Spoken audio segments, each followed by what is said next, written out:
대림절 첫째 주일을 시작합니다. 주님의 오심을 기다리는 이 절기를 시작하면서 오늘 말씀을 통해 우리가 예수 그리스도를 통해서 얻는 것들에 관해서 함께 살펴보고자 합니다. 조금 전에 우리가 함께 부르신 찬송가 93장 예수는 나의 힘이요, 이 찬송의 가사를 보면 예수는 나의 힘이요, 내 생명 되시고 내 친구 되시고 내 기쁨 되시고 내 소망 되시니, 이렇게 우리가 찬송을 했습니다. 그런데 오늘 본문에서도 우리의 힘이 되신 예수를 본받을 때 얻는 것들을 말씀하고 있습니다. 오늘 본문 4절을 보십시오. 무엇이든지 전에 기록된 바는 우리의 교훈을 위하여 기록된 것이니 우리로 하여금 인내로 또는 성경의 위로로 소망을 가지게 함이니라. 여러분, 우리가 왜 하나님의 말씀을 읽고 듣고 묵상합니까? 오늘 본문 4절은 인내와 위로와 소망 세 가지를 주시기 때문이라고 말씀하고 있습니다. 그리고 본문 5절도 역시 이걸 반복해서 이렇게 말씀하고 있죠. 이제 인내와 위로의 하나님이 너희 그리스도 예수를 본받아 서로 뜻이 같게 하여 주사. 인내와 위로를 주시는 하나님께서 우리가 그리스도 예수를 본받아 같은 마음을 품게 해주신다고 하셨습니다. 그 마음은 4절에 나오는 소망과 자연스럽게 연결이 됩니다. 그래서 하나님은 우리가 예수 그리스도를 본받을 때 세 가지를 얻게 된다고 말씀하십니다. 그 세 가지가 무엇입니까? 첫 번째는 인내입니다. 며칠 전 폭설이 내리고 갑자기 기온이 영하로 떨어지면서 아마 여러분들 그 장롱에 또 두었던 겨울 두꺼운 외투들을 꺼내서 또 급히 아마 입고 출퇴근하시고 외출을 하셨을 겁니다. 서서히 날씨가 추워진 게 아니라 갑자기 기온이 떨어져서 영하로 내려가게 되니까 실제와는 달리 우리 느낌상으로는 더 춥다, 그렇게 느낄 수가 있지요. 하지만 우리나라는 그래도 집집마다 난방시설이 되어 있어서 밖이 아무리 추워도 집에 들어가면 따뜻합니다. 그런데 제가 예전에 살던 그 홍콩에서는 거기는 그 집 자체에 난방시설이 없어요. 부잣집이든 가난한 집이든 넓은 평수든 좁은 평수든 그거에 상관이 없습니다. 또 게다가 겨울에는 습도가 굉장히 높아서요. 한겨울에도 습도가 90%가 넘을 때가 있습니다. 그러면 아마 그 한겨울에 우리나라 같은 경우는 영하로 떨어져서 기온이 차가워도 습도는 굉장히 건조하지 않습니까? 그런데 그렇게 추운 날씨에다가 습도까지 높으면 말 그대로 뼛속까지 그 한기가 느껴지는 아주 독특한 그런 추위가 있는데요. 더 문제는 그럴 때 어디 따뜻한 곳에 가서 몸을 녹이고 싶지만 집에 가도 교회에 가도 어떤 사무실에 가도 하다못해 어떤 카페나 음식점에 가도 난방시설 있는 곳이 어디에도 없으니까 늘 썰렁한 채 그렇게 지냈던 그런 기억이 있는데요. 우리나라보다 1인당 GDP는 한 1.5배 정도 됩니다. 잘 사는 곳인데 왜 집 지을 때 난방장치를 안 하느냐? 부자냐 가난한 사람이냐 그 차이가 아닙니다. 춥다고 느낄 수 있는 기간이 1년 전체를 통틀어서 볼 때 한 달이 채 안 되기 때문에 그렇습니다. 그래서 그곳에서 겨울을 나는 방법은 간단합니다. 날씨가 추워지면 두꺼운 옷을 입고 버티는 겁니다. 길어야 한 달만 버티면 금방 따뜻해지고 금방 여름 날씨가 돼요. 3월 말부터 11월 초까지 수영을 할 수 있는 날씨니까요. 그런데 우리 신앙생활에서도 이런 버티는 일이 필요합니다. 그걸 성경은 인내라는 단어를 통해서 설명하는데요. 야고보서 1장 4절은 이렇게 말씀하고 있습니다. 인내를 온전히 이루라. 이는 너희로 온전하고 구비하여 조금도 부족함이 없게 하려 함이라. 하나님은 인내를 통해 부족함이 없게 하시고 완전하고 성숙한 사람이 되게 하십니다. 그뿐만이 아닙니다. 예수님은 누가복음 21장 19절을 보면 이렇게 말씀하십니다. 너희의 인내로 너희 영혼을 얻으리라. 이 말씀을 공동번역 성경은 이렇게 번역을 합니다. 너희가 참고 견디면 생명을 얻을 것이다. 이렇게 번역을 했습니다. 여러분, 하나님은 하나님의 자녀들에게 예수 그리스도를 통해서 인내할 수 있는 힘을 주셨습니다. 야고보서 5장 11절을 보면 보라 인내하는 자를 우리가 복되다 하나니 이렇게 말씀하고 있지요. 인내할 수 있는 힘이 있다라는 게 복이라는 거예요. 왜 복이 됩니까? 예전에 그 강남 세브란스 병원 암센터 소장으로 있던 그 교수님이 대장암 판정을 받고 암 환자를 치료하는 그런 일로 화제가 되고 또 유명했던 적이 있습니다. 그분이 그런 이야기를 하셨어요. 사람이 죽는 건 병 자체 때문이 아니라 그 병을 견디지 못하기 때문에 죽는 것이다. 일리 있는 말씀이죠. 똑같은 병에 걸려도 어떤 사람은 살아나고 어떤 사람은 그렇지 못한 경우를 보지 않습니까? 그래서 이분은 암 환자들을 치료하면서 그 환자들에게 그런 이야기를 종종 하셨다고 해요. 방사선 치료든 약물 치료든 치료 방법이 있다면 감사한 줄 알고 견디라. 그런 이야기를 많이 했다고 합니다. 왜냐? 말기 암 환자였던 그분은 자신에게 더 이상 치료 방법이 없었기 때문에 그렇습니다.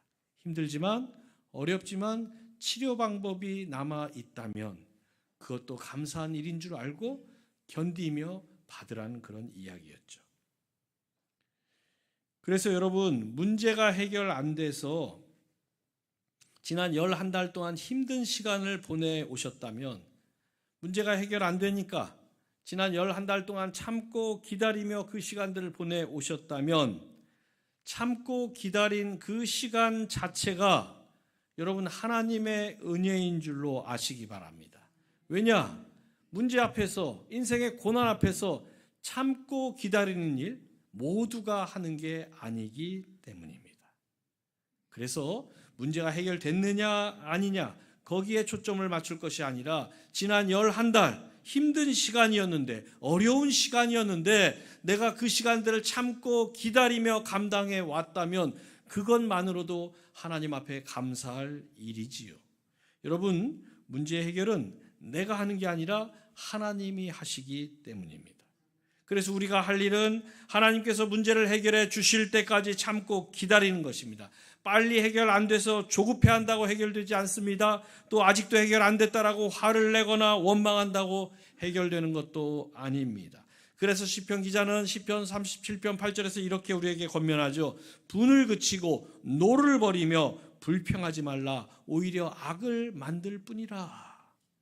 문제가 해결 안 된다고, 고난이 내게서 빨리 지나가지 않는다라고 분을 내고 노를 바라고 불평을 한들 그 고난이, 그 문제가 해결되는 게 아니지요. 오히려 악을 만들 뿐이라. 그래서 시편 기자는 이렇게 하라고 권면을 합니다. 시편 37편 7절을 보십시오. 여호와 앞에 잠잠하고 참고 기다리라.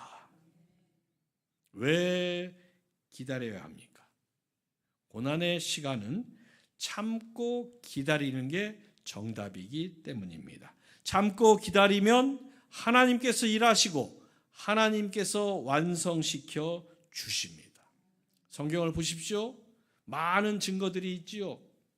참고 기다렸더니 여리고성 일주일 만에 스스로 무너졌습니다. 참고 기다렸더니 엘리야따에 비 한 방울 내리지 않던 이스라엘에 3년 반 만에 온 대지를 적시는 비가 내렸습니다. 참고 기다렸더니 25년 만에 아브라함에게 아들 이삭을 선물로 주셨습니다. 참고 기다렸더니 40년 만에 약속의 땅 가나안에 들어갈 수 있었고, 참고 기다렸더니 70년 만에 포로로 끌려온 바벨론에서 고향 땅 예루살렘으로 돌아갈 수 있었습니다. 사랑하는 성도 여러분, 지난 11달 참고 기다리느라 수고 많으셨습니다. 이제 올해의 마지막 달 우리가 오늘부터 시작하는데 이 한 달 어떻게 살아가시겠습니까? 여전히 문제는 그대로 남아있고 여전히 고난과 시험이 내 인생 가운데 들어와 있다면 어떻게 하시겠습니까? 이 한 달 더 참고 기다리십시오. 그 기다림의 시간 속에서 올해 하나님께서 여러분을 통해 이루시고자 하는 일들을 반드시 이루어 주실 것입니다. 그래서 올해 남은 이 한 달 더 참고 더 믿음으로 기다리는 자리에서 여러분을 정금같이 나오게 하실 하나님의 역사, 하나님의 은혜를 경험하는 여러분 되시길 주님의 이름으로 축원합니다. 두 번째로 예수 그리스도를 본받을 때 얻을 수 있는 것이 있습니다. 그것은 바로 위로입니다. 여성들의 평균 수명이 남성들보다 대략 한 10년 가까이 더 깁니다. 왜 긴 줄 아십니까? 어느 전문가가 연구를 했는데요. 여성들에게는 남성들에게 부족한 위로의 능력이 있기 때문이라고 합니다. 남자들은요, 체면이나 자존심 때문에 또는 어떤 사회적 관계 때문에 자신의 속 이야기를 쉽게 털어놓지 않습니다. 여간에선 속 이야기 잘 안 하지요. 그런데 여성들은 전화기만 가지고도 속 이야기를 얼마든지 할 수 있어요.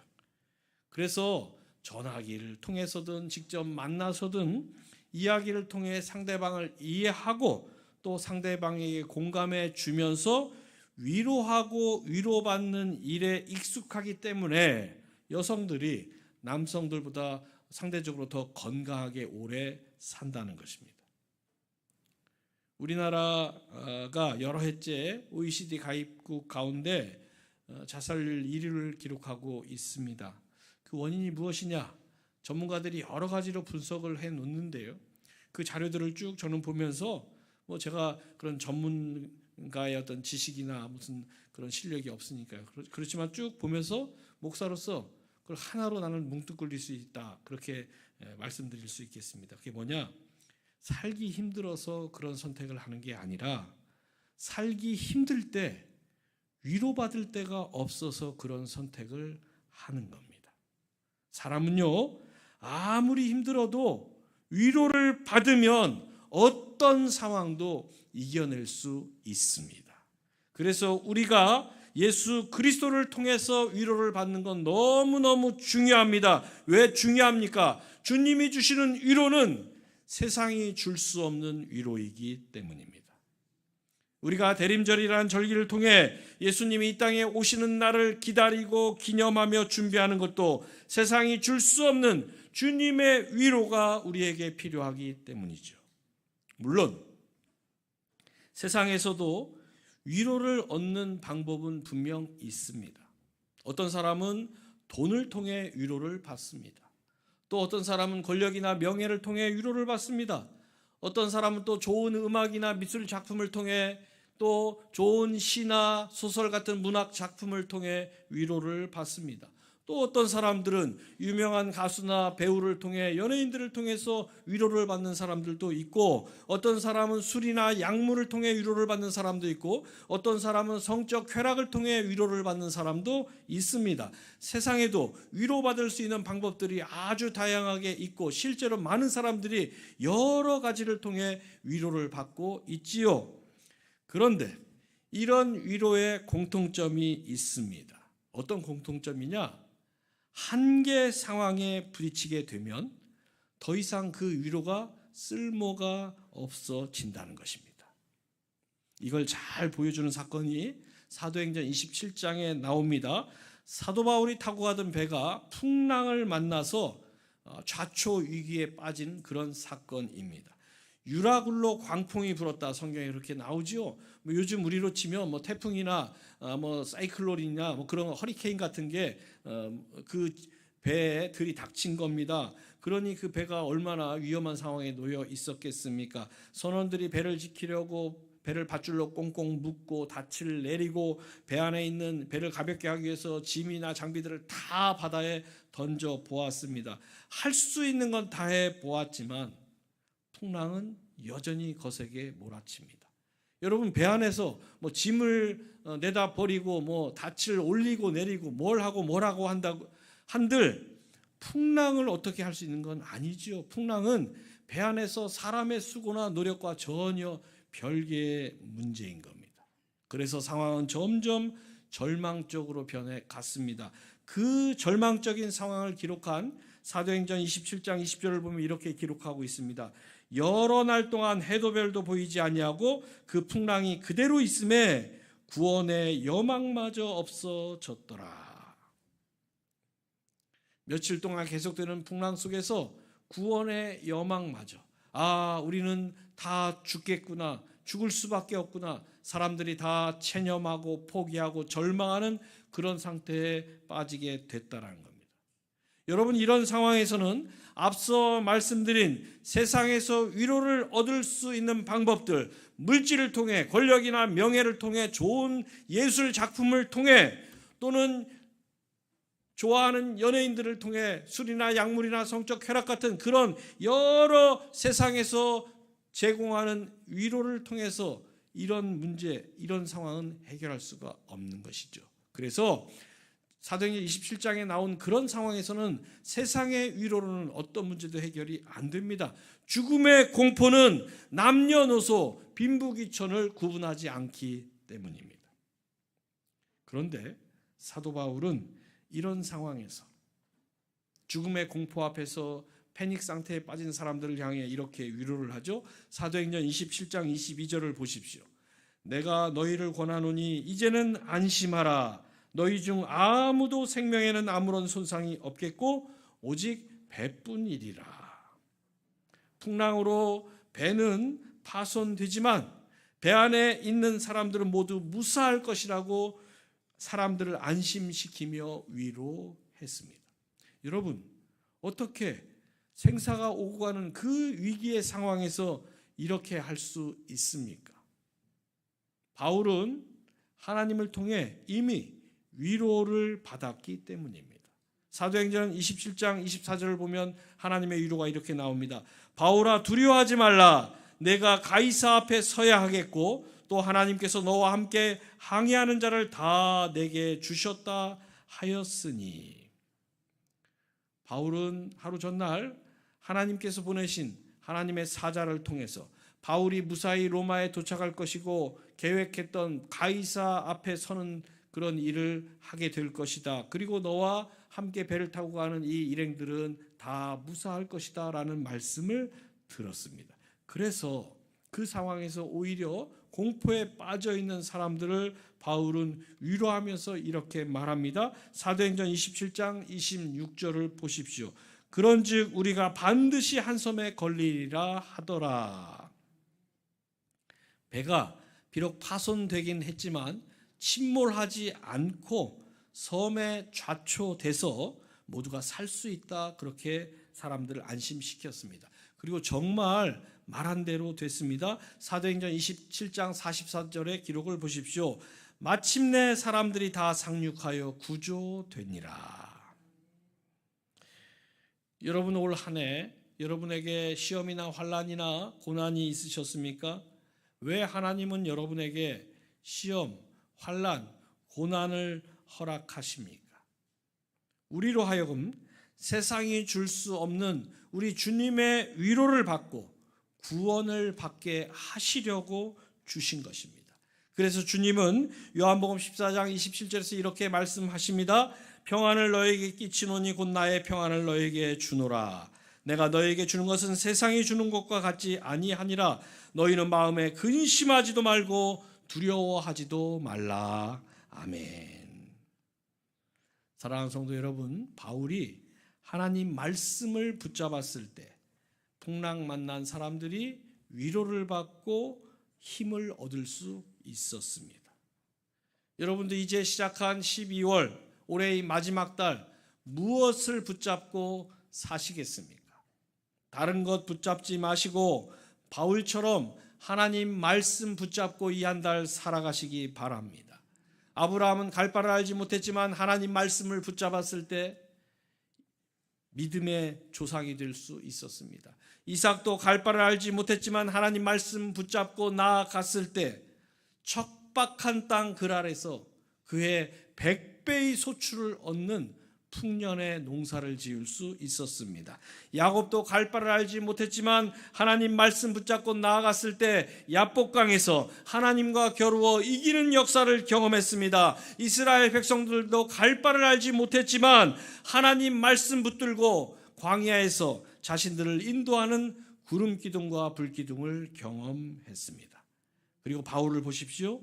풍랑 속에서도 하나님 말씀 붙잡았을 때 기적적으로 살아나는 역사를 경험했을 뿐만 아니라 공포에 빠져있는, 두려움에 빠져있는 사람들을 위로하는 위로자가 될 수 있었습니다.